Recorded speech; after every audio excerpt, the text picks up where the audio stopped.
अस्सलाम वालेकुम, कैसे हैं आप लोग? ठीक ठाक। हमारा सब्जेक्ट अकाउंटिंग और टॉपिक चल रहा था एडजस्टमेंट, और उसके अंदर मोस्ट इंपॉर्टेंट टॉपिक चल रहा था बैड डेट्स के कॉन्सेप्ट का। ठीक है, तो अब हम आगे प्रोसीड करते हैं। यहाँ तक देखें हम कर चुके थे लास्ट लेक्चर के अंदर कि हमने बताया था बैड डेट्स, बुरा कर्जा।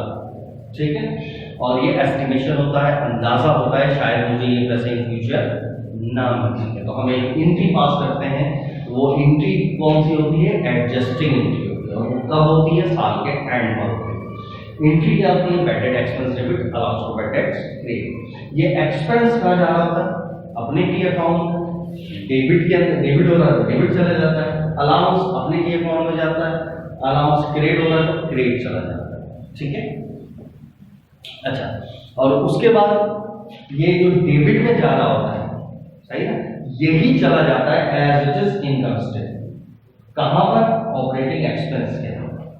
तो इनकम स्टेटमेंट से ऑपरेटिंग एक्सपेंस पे चला जाता है। तो बस अब ये दिमाग में रखना है, क्योंकि यही सबसे बड़ी प्रॉब्लम होती है कि बैड डेट्स की एडजस्टमेंट के अंदर, कि हम जब इनकम स्टेटमेंट बनाएं तो एक्सपेंस के अंदर कितने रुपए लिखने और बैलेंस शीट में कितने रुपए लिखने, यही परेशानी रहती है हमसे। तो इसको रट्टे लगा देते हैं कि ये वाला अमाउंट इनकम स्टेटमेंट जाएगा, माइनस करके प्लस करके बैलेंस शीट में जाएगा, क्यों माइनस करेंगे, क्यों प्लस करेंगे, या इनकम स्टेटमेंट सिर्फ यही क्यों गया, प्लस माइनस करके क्यों नहीं गया, या बाज़ दफ़ा इनकम स्टेटमेंट जाएगा ही नहीं, या बाज़ दफ़ा बैलेंस शीट में जाएगा ही नहीं, तो क्यों, ऐसे क्या कहानी होती? तो उसूल क्लियर रख लेना। ठीक है, तो उसूल क्या है? एंट्री क्या पास हुई, अब ये किस अमाउंट से हो गया इसके ऊपर बात नहीं की मैंने। एंट्री एक सिंपल क्या है? एक जर्नल एंट्री, सिंपल आम एडजस्टिंग एंट्री है। बैड डेट एक्सपेंस डेबिट, जब भी पैसा डूबेगा अंदाजा होगा, डूबेगा से मुराद बार बार मैं कह रहा हूं क्या? एस्टिमेशन, अंदाजा, शायद मुझे ये पैसे ना मिल सके, अंदाजा। तो हम एक एंट्री प्रोड्यूस करते हैं, बैड डेट एक्सपेंस डेबिट और allowance for bad debts credit. ये एक्सपेंस क्यों डेबिट का? ये चला जाएगा इनकम स्टेटमेंट में, ऑपरेटिंग एक्सपेंस में, ताकि मेरे खर्चे बढ़ जाए और मेरी आमदनी कम हो जाए। यहां तक ओके। और ये चला गया कहां पर? इनकम स्टेटमेंट, तो अपने टी अकाउंट में। यहां तक टी अकाउंट में गया। अब टी अकाउंट में जाने के बाद क्या होगा? ये वाली दुकानी क्लियर हो गई इनकम स्टेटमेंट में। अब आ जाओ बैलेंस यहां। अब यहां पर जाने के बाद क्या होता है? अब इसको करते हैं बैलेंस। इसको क्या करते हैं? टी अकाउंट में चला गया। अब टी अकाउंट में जाने के बाद बैलेंसिंग होगी इसकी सबसे पहले। जब इसकी बैलेंसिंग हुई, सही, अब बैलेंसिंग होने के बाद यहां पर जो बैलेंस बचा, क्रेडिट पर जो बैलेंस बचेगा, अब ये उसूली सी बात है, क्रेडिट में बचेगा। सही, वैसे ये यहां पर भी आ सकता है मुख्तलिफ कहानियों के अंदर, या ऐसे कोई सिनेरियो बना दिया जाए खामखा का केस के भाई एंड में डेबिट में बचा, तो फिर आपको फिर इसको खत्म करना ही पड़ेगा। ये क्रेडिट में और डेबिट में नहीं रह सकता एंड के अंदर, साल के एंड में। सही, क्योंकि जब भी ये कोई चीज पैदा होती है, क्रिएट होती है, तो अलाउंस कहाँ होता है? हमेशा क्रेडिट में। जैसे असेट जब भी क्रिएट होगा, पैदा होगा, तो डेबिट होगा, क्रेडिट कभी भी नहीं होगा। एंडिंग बैलेंस कभी भी क्रिएट हो ही नहीं सकता। इसी तरह लायबिलिटी है, इनकम है, कैपिटल है, ये एंडिंग बैलेंस हमेशा कहाँ आ रहे होंगे? क्रेडिट में आ रहे होंगे। सही है, तो फिर अगर ये कभी आगे पीछे हो जाए तो इसका मतलब हमें फिर कुछ ना कुछ करके एडजस्ट करना पड़ता है, आ नहीं सकते, एंडिंग बैलेंस वहां पर नहीं रह सकता। सही, अनटिल और अनलेस कोई अलग सिनेरियो ना हो। जैसे मिसाल के बैंक ओवरड्राफ्ट है। अब बैंक ओवरड्राफ्ट, फर्स्ट और बैंक का बैलेंस नेगेटिव है, उसी को तो ओवरड्राफ्ट कहते हैं। वो असेट लायबिलिटी में कन्वर्ट हो गया है, ठीक है ना, तभी तो वो क्रेडिट में आ रहा है, तो वो लायबिलिटी बन गया है, अब असेट नहीं। सही है, अच्छा, यहां पर अलाउंस फॉर बैड डेट्स, ये अपने टी अकाउंट में है। अपने टी अकाउंट में के बाद हम यहां पर क्या करते हैं? बैलेंसिंग करते हैं। अब बैलेंसिंग मतलब क्या है? पहले से कोई बैलेंस पड़ा हो भी सकता है और नहीं। अब फर्स्ट करो नहीं है बैलेंस, ना यहां है ना यहां है, तो जब बैलेंसिंग करेंगे तो जो सेम बैलेंस होगा वही बचेगा। या अगर पहले से है तो फिर दो कहानी, या तो इधर भी हो सकता है और बैलेंस इधर भी हो सकता है। अब ये केसेस के अंदर जब आ जाएंगे तब मैं ये चीजें एक्सप्लेन करूंगा। अभी मैं उसूल समझा रहा हूं, ठीक है, कि क्या करेंगे क्या नहीं करेंगे। तो यहां पर उसूल क्या है? ये बैलेंस अपने टी अकाउंट में आने के बाद बैलेंसिंग होगी, और बैलेंसिंग होने के बाद जो बैलेंस बचेगा it goes to balance sheet. ये कहा जाएगा आपका बैलेंस शीट में सर, ये वाला अमाउंट बैलेंस शीट, ठीक है। तो बैलेंस शीट किस जगह की होगी वो भी आपको बता दूं। बैलेंस शीट जैसे यहाँ मैंने इनकम स्टेटमेंट समझाई थी, यहाँ मैं बैलेंस शीट समझा। तो बैलेंस शीट किस शक्ल की होगी? बैलेंस शीट जब हम करेंगे तो और डिटेल पता चलेगी, इस शक्ल की होगी। दो साइड होते हैं, एक एसेट साइड और एक इक्विटी साइड। एसेट्स के अंदर अकाउंट रिसीवेबल, और अकाउंट रिसीवेबल में से लेस होगा अलाउंस फॉर बैड टैक्स, जो भी होगा अकाउंट रिसीवेबल जितने रुपए भी है उसमें से ये लेस होगा, और फिर ये आगे। तो ये वाला जो बैलेंस है बैलेंस शीट के अंदर, ये जो है ये क्या है बैलेंस शीट में, अब ये वाला बैलेंस ये है।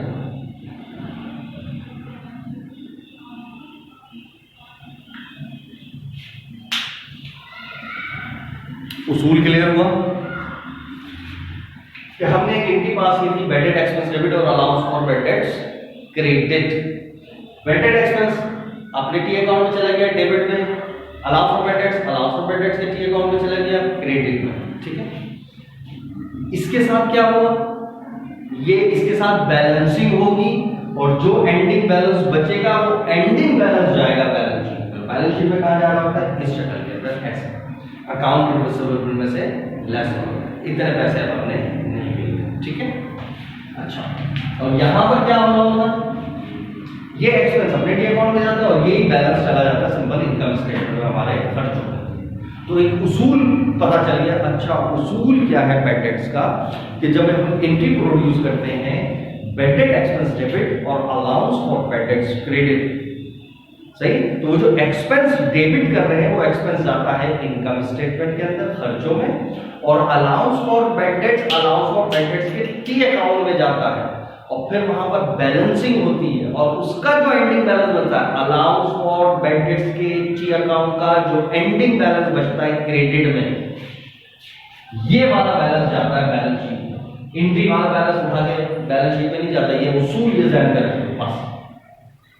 आई रिपीट, ये सबसे अहम चीज है, ये सारी पूरी कहानी का सब जो निचोड़ है क्या, कि वो जो एक्सपेंस आपने डेबिट किया था वो डेबिट वो वाला चला जाएगा इनकम स्टेटमेंट, उसमें तो कोई दो राय नहीं, खर्चों में चला गया। ऐसा खत्म। सबसे पहला अहम मसला हमारा यही था ना, यानी इनकम स्टेटमेंट में कितने लेना है एक्सपेंस में, और बैलेंस शीट में कितना लेना है, यही दो पॉइंट रहते हैं। तो ये कहां से आ रहे होते हैं, तो ये उसूल पकड़ना। जो एंट्री में एक्सपेंस डेबिट हो रहा है वो चला जाएगा इनकम स्टेटमेंट में एक्सपेंस के अंदर, और जो अलाउंस क्रेडिट तुमने एंट्री में किया है वो जाएगा अपने टी अकाउंट में। फिर वहां होगी बैलेंसिंग, और बैलेंसिंग करने के बाद जो एंडिंग बैलेंस बनेगा अलाउंस फॉर बैडेड के टी अकाउंट का बैलेंस एंडिंग सब कुछ कराने के बाद जो एंड में बचा वो जाएगा बैलेंस शीट, और बैलेंस शीट में कहा जाता है इससे। अब क्लियर हो गया। तो ये एक मैंने बैडेड के जो लफ्ज था उसको डिफाइन करा कि हम जो टॉपिक जो एडजस्टमेंट समझने जा रहे हैं उसका नाम बैडेड है। उसका उसूल क्या है, ये उसूल जो हम एक इंग्लिश पास करते हैं bad debts expense debit allowance for bad debts credit, ये पास करते हैं, ये हम करते हैं। तो उसका उसूल क्या है, किस उसूल के तहत कहां कहां कौन कौन सी चीजें लेके जाए, यहां तक क्लियर, ताकि फिर मैं आगे इसकी कहानी समझाऊं, फिर अप्रोचेस के ऊपर आएंगे। पहले तो ये उसूल सही है। तो देखो, जो जब अकाउंट रिसीवेबल का हम सवाल स्टार्ट कर रहे हैं तो उससे पहले ये चीजें जब तक आपको नहीं बताऊंगी बीकॉम पार्ट 1 के अंदर अलाउंस का ये पूरा टॉपिक ऊपर से गुजर जाएगा, पता ही नहीं चलेगा। फिर वही बातें लगी कि फकीर रट्टा लगाए, और फिर बीकॉम फाइनल के अंदर फिर दोबारा अटक जाए, फिर बैडेट्स आ रहा होगा, फिर दोबारा याद करेंगे। तो देखो, याद बेड़ा गर्क होता चला जाएगा पूरी अकाउंटिंग। और फिर आप भी नेक्स्ट टाइम किसी को पढ़ाएंगे तो फिर ये जो रटी की चीजें होती है ना, वही चीज कि भाई ट्रायल बैलेंस में ये लिखा हो, एडजस्टमेंट में ये लिखा हो, तो प्लस करना है, फिर प्लस करके ये नहीं पास होगी, माइनस करना है, फिर इस तरह रट्टे लगा के आप भी किसी को पढ़ा रहे हो अगर आपके कॉन्सेप्ट क्लियर नहीं हो। प्लीज ये लेक्चर्स को ज़ाया मत करिएगा, इसकी प्रैक्टिस करें, 10 दफ़ा लेक्चर को सुने, दूसरों को इसको समझाएं ताकि आपका पक्का हो जाए। ठीक है, ये बहुत अहम चीज़ें, ये आप ढूंढेंगे भी तो ये इस तरीके के लेक्चर्स आपको शायद ही इतनी डिटेल के अंदर बताओ, ये कर लो, ये कर लो, ये कर लो, यूँ कर लो, ठीक है। वहां पर भी वो चीजें इतनी डिटेल के अंदर, इतनी conceptual step by step hierarchy के अंदर नहीं समझाई जाएगी। ठीक है, तो ये अभी मैंने बेडेक्स का कॉन्सेप्ट समझाया है, यहां तक ओके। ठीक है, तो याद रखो बेडेड एक्सपेंस जब भी होगा वो एक्सपेंस चला जाएगा इनकम स्टेटमेंट में और अलाउंस जाएगा अपने टी अकाउंट के अंदर, उसमें फिर बैलेंसिंग होगी और फिर बैलेंसिंग करने के बाद हो जाएगा एंडिंग बैलेंस। ये उसूल समझना है, यहाँ तक ओके। ठीक है, यहाँ तक ओके हो गया। अब इसके बाद हम आते हैं इसी की अप्रोचेस के, इसकी क्या है अप्रोचेस। तो ये उसूल समझ आ गया कि जब भी एंट्री पास होगी वो अपने टी अकाउंट में, वो अपने टी अकाउंट में, सही। और ये तो बहुत ही आसान है कि ये अपने जो टी अकाउंट में ये ठक करके अपनी इनकम स्टेटमेंट में चला गया, हमारे खर्चों को बढ़ा दिया और खर्चे बढ़ने से आमदनी कम हो जाती है। क्लियर। और ये अपने टी अकाउंट में गया, यहाँ बैलेंसिंग हुई, जो एंडिंग बैलेंस बचा वो चला गया बैलेंस शीट। क्लियर हो गया। अच्छा, अप्रोच कराने से पहले एक छोटा सा पॉइंट यहाँ डिस्कस करता हुआ चलता हूँ। जब हमारा साल खत्म हो जाता है, जैसे गत दिसंबर को हमने एडजस्टिंग की बात की, तो याद रखो जब मैं क्लोजिंग का चैप्टर कराऊंगा तो वहां पर और डिटेल के अंदर मैं क्लोजिंग कराऊंगा। यहाँ एक छोटा सा पार्ट उसका बताता था चलो, साल के एंड पर हम क्लोजिंग भी कर देते हैं तमाम एक्सपेंसेस की और तमाम इनकम की, सही। इनकी सबको, यानी इस साल के जो भी खर्चे होंगे यानी एक्सपेंसेस होंगे और इस साल की जितनी भी रेवेन्यू होगी, इनकम होगी, आमदनी होगी, सबको इस साल क्लोज कर दिया। ये नेक्स्ट ईयर में कैरी फॉरवर्ड नहीं होगी। ठीक है, ये पॉइंट याद है। तो जब क्लोजिंग एंट्री पास होती है तो मैं एक ऐसी फॉर जस्ट नॉलेज आपको बता रहा हूं, तो वो एक एंट्री प्रोड्यूस होती है। कौन सी? ये एक्सपेंस है, इसको बंद करना है तो एक्सपेंस डेबिट पड़ा तो हम इसको उठा के क्रेडिट कर देते हैं।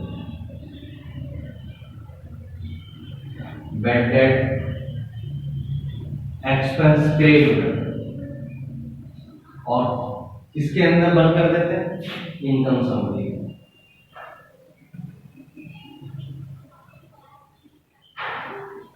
अब मैं फिर ये जब क्लोजिंग एंट्री पास कराऊंगा तो उसकी डिटेल बताऊंगा, इसका नाम ये क्यों है, इनकम समरी क्यों है। बाद में इनकम समरी कहते हैं, एक्सपेंस एंड रेवेन्यू समरी कहते हैं, प्रॉफिट एंड लॉस अकाउंट कहते हैं, P&L अकाउंट कर देते हैं शॉर्ट में। सबका मतलब एक बार गर्ज का मतलब गर्ज ये कि हम जब एडजस्टिंग करते हैं तो साल के एंड में हमें क्लोजिंग भी करते हैं। ये कौन सी एंट्री होती है? क्लोजिंग एंट्री होती है। ये भी कब हो रही होती है? दिसंबर की 31 को। तो होता क्या है, जब भी एक्सपेंस यहाँ पर चला गया, ये यहाँ आया और ये इनकम स्टेटमेंट में चला गया, ऑपरेटिंग एक्सपेंस बढ़ा दिए, आमदनी कम हो गई और साल खत्म। उसके बाद फिर अब इसका मकसद नहीं रह जाता, तो मैंने कहा था कि अब नेक्स्ट ईयर आगे कैरी फॉरवर्ड नहीं करना। अगर मैं ऐसे खुला रहा रहने दूं तो ये तो अगले साल भी चला जाएगा ना, एक्सपेंस आ रहा होगा, नहीं इसको तो बंद करना है। इस वजह से ये क्लोज कर दिया है। तो देखो यहाँ पर क्या हुआ, क्रेडिट। तो ये जो क्रेडिट हो रहा है ये यहाँ आ रहा होगा,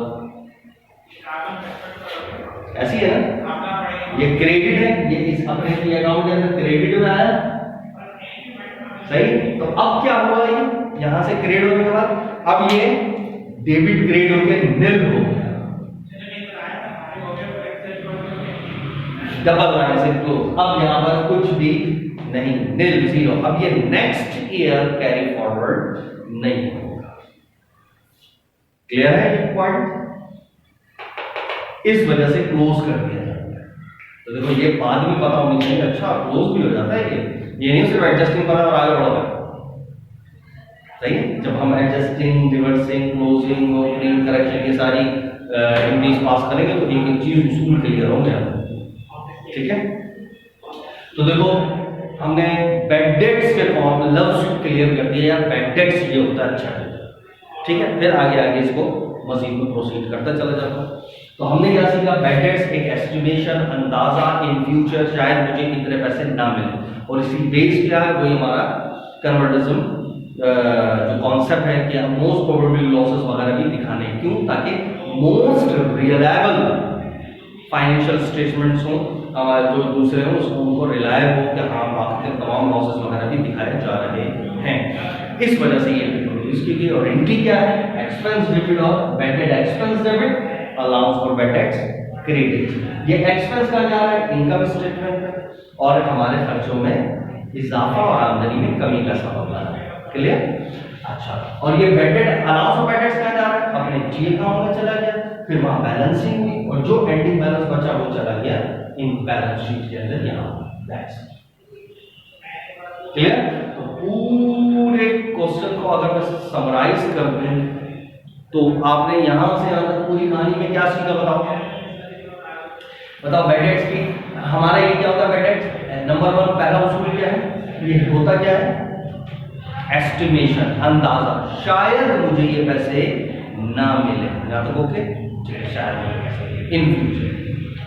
अच्छा, उसकी एंट्री क्या होती है बैड डेट्स की? Normal bad debt expense debit, allowance for bad debts credit. ये एक्सपेंस कहां जाता है? खर्चा इनकम स्टेटमेंट में कहां जाता है? ये जैसे तो मैंने पूरी डिटेल बताई कि ये एक्सपेंस अपने की एक्सपेंस के टी अकाउंट में और ये अलाउंस फॉर बैड डेट्स अपने अलाउंस फॉर बैड डेट्स के टी अकाउंट में, ठीक है। और फिर ये जो टी अकाउंट में डेबिट हो रहा था तो डेबिट भी लिखा, और ये वाला डेबिट वाला बैलेंस कहां चला गया? इनकम स्टेटमेंट में, है ना?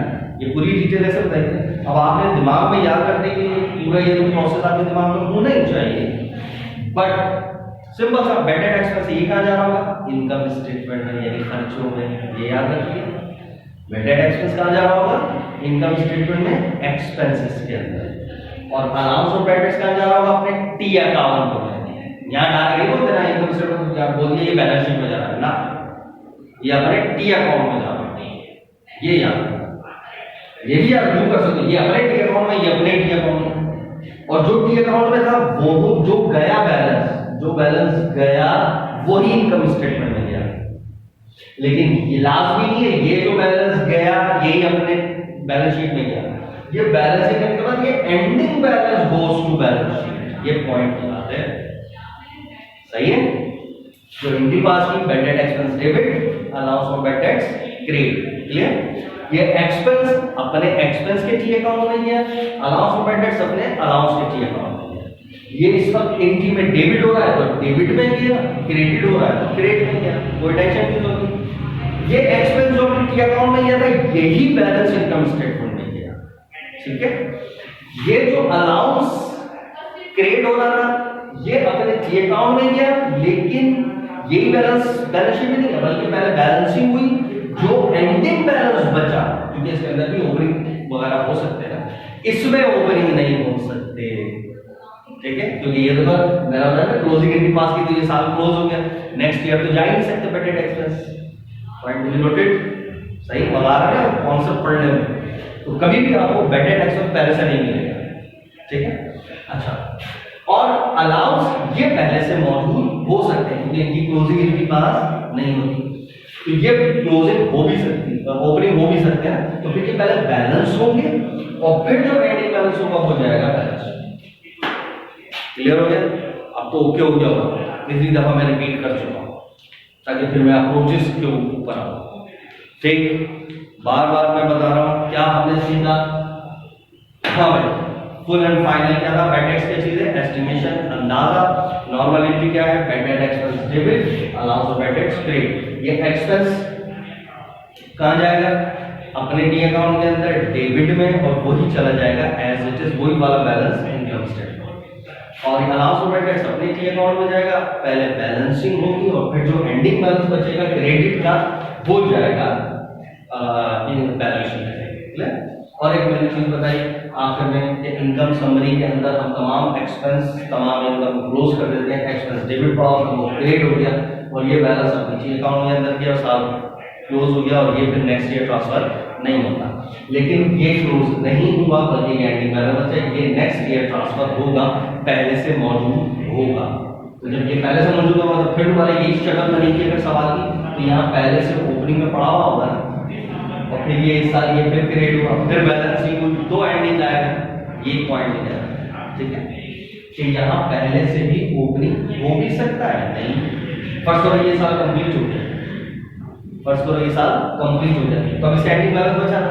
अब नेक्स्ट साल फिर ये शक्ल आएगी, तो ये वाला बैलेंस पहले से मौजूद होगा, फिर ये वाला बैलेंस मजीद यहाँ पर क्रिएट होगा, फिर बैलेंस जो एंडिंग आएगा वो बैलेंस होगा। ठीक है, तो सिर्फ लव बैकडेट के बारे में मैंने देखो 2 लेक्चर तो इसी को चले। अब हम अप्रोचेस की तरफ आएंगे, यहाँ तक ओके।